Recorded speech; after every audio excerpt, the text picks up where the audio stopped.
This is going to be a bit of a different video. There's a new game coming to the Mac. I don't believe it's coming to the Mac App Store. I'm not actually sure, to be honest. We're going to find out here. The game is called Hytale, and I was just quickly scrolling through some of the blog posts on here, and it seems like the game has had quite an interesting history. I know nothing about this game. However, it seems to have been in work for a while.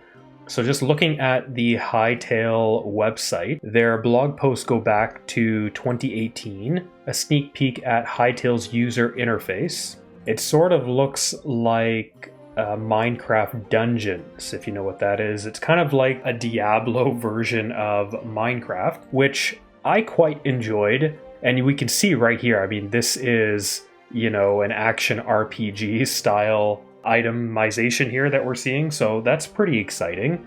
And again, definitely looks a lot like Minecraft Dungeons. So again, this post was 2018. It says this post is outdated, back with the original founders. So yeah, so I did read on here, so they acquired the game. So at some point, Riot Games had the game. Let's see here. So we jump from March of 2025 to November. This is when Hytale was saved. So do we have... It says here, we're thrilled to announce that we have acquired Hytale from Riot Games. Didn't make sense for them to continue developing it in its existing form. They ultimately wanted what's best for the players, and that is for us to eventually play a revised version of the game. We're grateful to Riot Games for making this possible. How we got here. Okay, so on June 23rd, 2025, it was announced that the development of Hytale was ending and Hypixel Studios would wind down. So it almost looked like the game wasn't even going to come to fruition, even though they'd been working on it for 5 years. When we saw the community's reaction, we knew we had to act. Although we hadn't been involved with Hytale since 2020. That's interesting. So these developers, Simon, and I thought there was another one, but Simon for one, they had not been involved with the game since 2020. But they decided they wanted to get involved in it again. They made an offer to Riot Games without seeing the full state of the project. Knowing the massive risk involved, we dove in headfirst. So they negotiated a deal, rehired 30 developers, secured funding, made the call to return to the legacy engine and original version. Philip and I. Okay, so Simon and Philip, I guess is the other individual. Personally committing funding for the next 10 years. This is our passion project. We're here to make it last.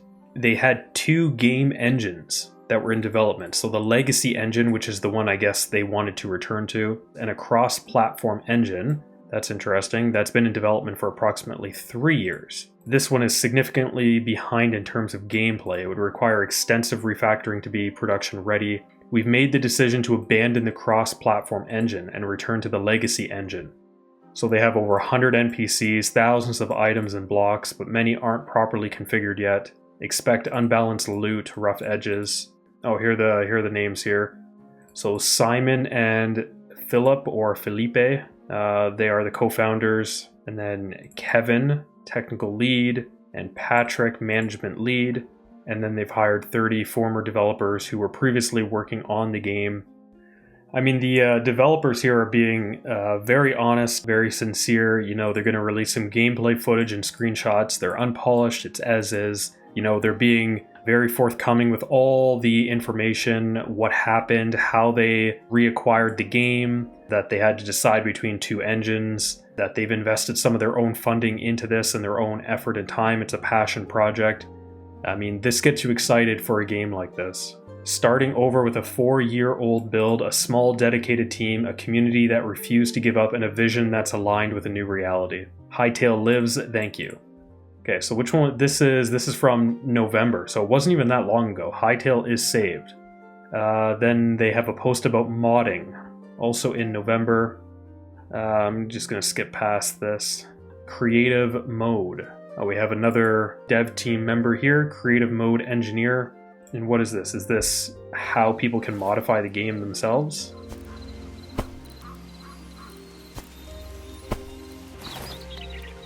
So I've never really played Minecraft. This is not like Minecraft. In Minecraft, you create the world from the perspective of a character within the world, I'm pretty sure. What we're seeing here, this is almost like you are a developer, right? You're almost at the like a god view, and you're adjusting the landscape in real time. And you're adjusting on a much more macro level than you can in Minecraft. Again, I'm not sure, I haven't played Minecraft, but from all the videos I've seen of Minecraft, you are basically editing one block at a time. Whereas this, you're editing potentially thousands. Again, this from my perspective, this does not interest me in the slightest. I am not interested in this type of content. But there are lots of people that are interested in this, so it's great to see what it can and can't do. Stop that. This is a time lapse of creating something. Interesting. I wonder, there's these, it looks like there's people flying around. I'm wondering if that is just one person who's building this world, or is it multiple people in real time creating this castle landscape? I'm starting to think it's more than one. The interesting thing here is that even though it has this sort of like God mode where you can essentially act like God and create a world, you don't have to be boots on the ground. You're still, clearly, it's still a character. It's your character floating around building this world.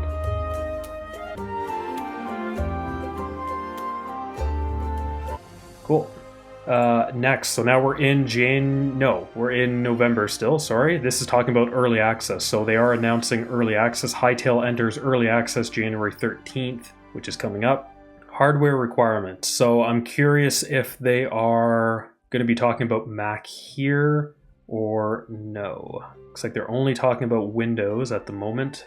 Hytale runs both a client and a server. Depending on how you play, your hardware requirements can change. Single player is the most demanding scenario. Your machine runs the full game client and the entire simulation on the servers. Hytale is a sandbox voxel game, meaning it cares more about CPU performance and RAM than many other games.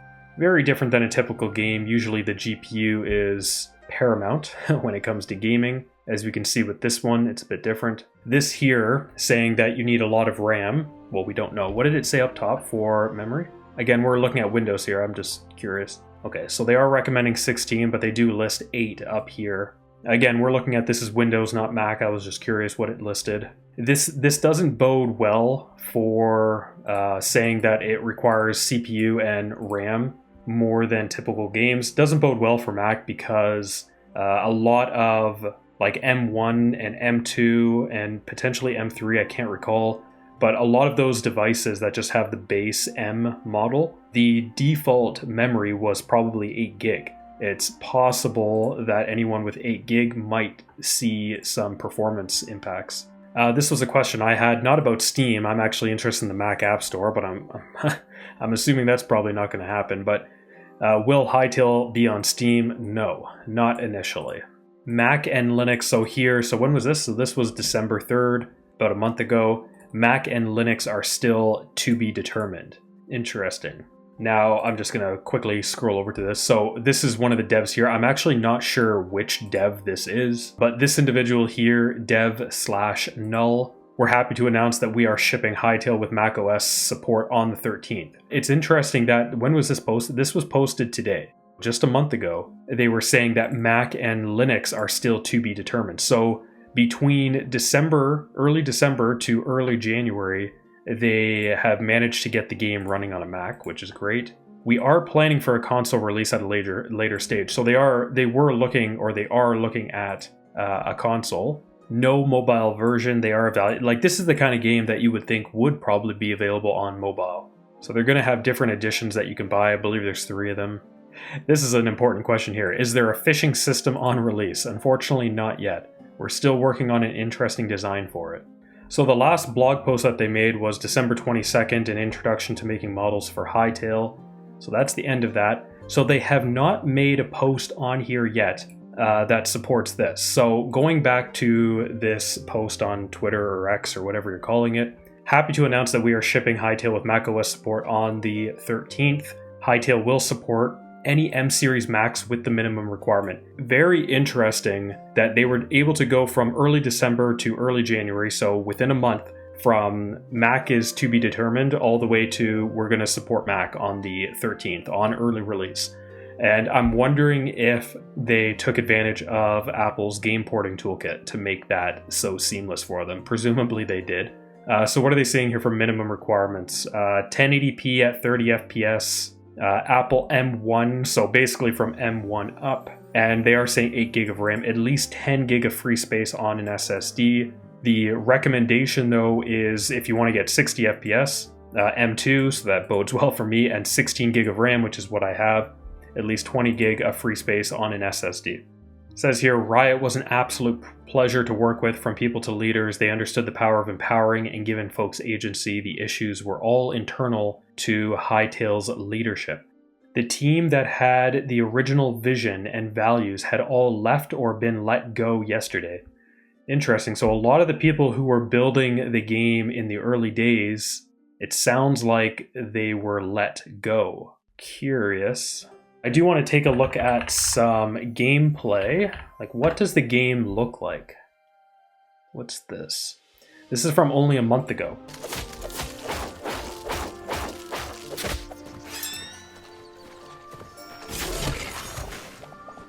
Oh, so it has a third person and a first person view. Presumably you can play in either. That's great. I like that.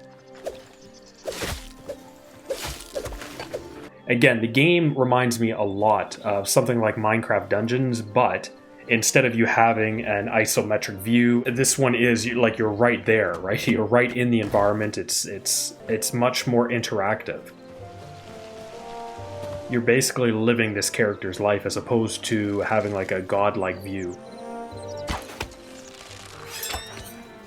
Looks like there are many different options here for combat. He's using a bow and arrow right now.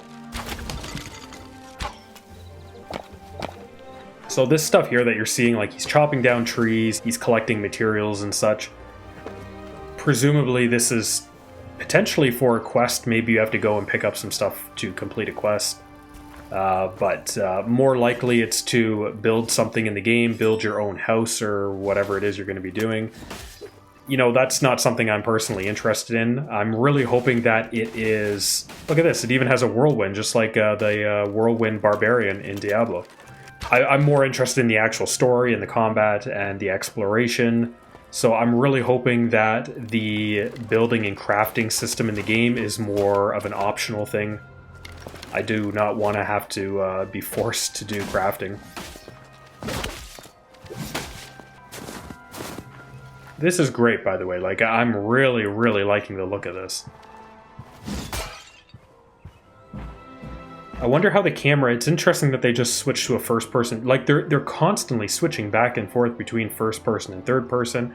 It was interesting when they went inside of that building there. It was kind of a tight space. And they switched from third person to first person. Was that intentional? I would have liked to have seen how the camera move around that tight space.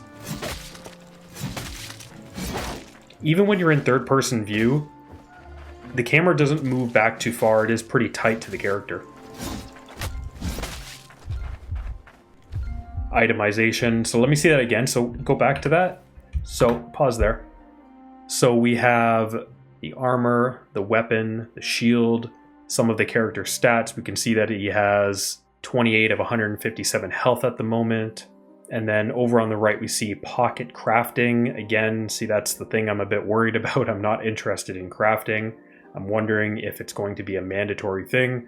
And then we see the inventory down at the bottom. This is always interesting when it comes to... So that brings me to another big question, I guess. And I don't think it's been talked about yet. I didn't see it in any of the blog posts, is will this game support controllers? This interface that we're seeing here, this tells me that it does not support controllers, because this is not a controller-friendly interface at all, which doesn't bode well.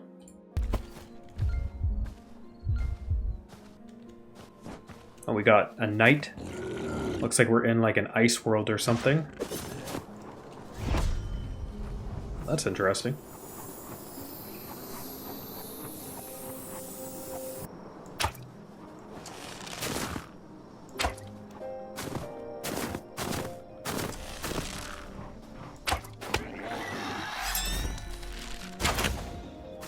That gauge, I'm curious what that gauge means. I'm assuming it means until it breaks or something. We also see it on the armor as well when they were in that screen there. Yeah, so we can see there's gauges on each of these, all the equipment. Yeah, it's starting to look like the collection of items and the crafting and everything, it's starting to look like it's probably going to be a mandatory feature of the game. It's not like you can just ignore it.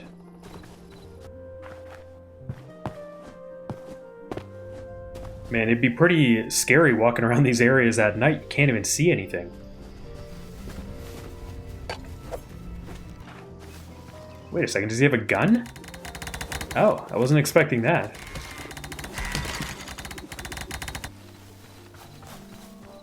Is there any information on controller support? Yeah, so as of January 2026, Hytale does not have native controller support for its upcoming early access. It is a priority for Hypixel Studios. Official support is expected to arrive shortly after the initial release. Where did it get that from? Hytale settings and accessibility options. Okay, so planned settings and features. Here is a non-exhaustive list of settings and features we currently plan to add. So controller support is right at the top. Navigation of UI elements via keybinds and controllers. So yeah, so they know that they're going to have to adjust the UI for controllers for sure. And it says here, top priority, official support is expected to arrive shortly after the initial release. Oh, there's actually people talking about it on the Hytale subreddit. This must be one of the devs. It says, controller support is next up on our roadmap for our accessibility/controls. Yeah, so this individual here acknowledges it right here. You can see if someone manages to make some controller mappings that make it playable, but I expect the menus to make it little enjoyable. Yeah, so totally agree. So like this here, there is no way that a controller is going to be able to navigate this level of, I don't know if complexity is the right word, but they're going to have to come up with something a bit easier to navigate through here. Like on Diablo, for example, they changed a lot of this sort of grid layout. They changed it to like a radial menu. The overall roadmap for controllers may include survival gameplay first, as using the Creative Pro Tools may... Oh, okay, totally okay with that from my perspective. Sounds like they're going to add controller support for maybe just like the base game, and then adding it for Creative Pro Tools, that's going to come later. And that makes sense because there's probably a lot more UI involved with that. But it's next up on their roadmap, so presumably it's not that far out.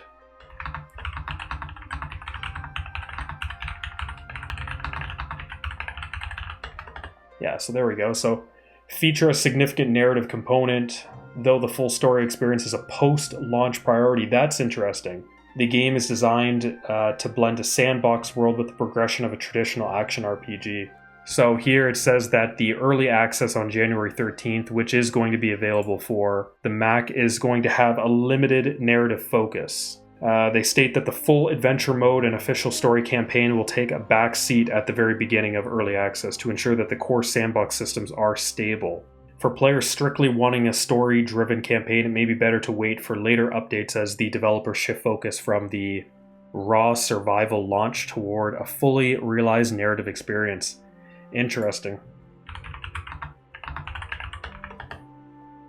So it sounds like even though this is a high priority for them, just like the controller support is a high priority, it is not happening anytime soon. If you're someone who wants to wait for the adventure mode or the narrative version of the game to come out, it's still probably going to be a while away, which is a bit upsetting.